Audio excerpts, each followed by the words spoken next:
actually si kulya enyama, si kulya bino chips, endya ennungi kubanga oli lunaku olyako fruits, olyako ku enva endiwa, n'emmere yaffe eno nga zino eziwa amaanyi olina okulya nga ziri boiled, tofulayinga, toteekamu obwito obungi.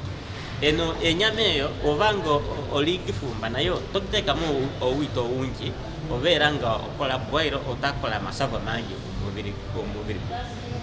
Kati okulya obulungi yetugamba nti kulya obulungi kwe kubalansinga nga omubiri gwo ofuna emmere ewa amaanyi.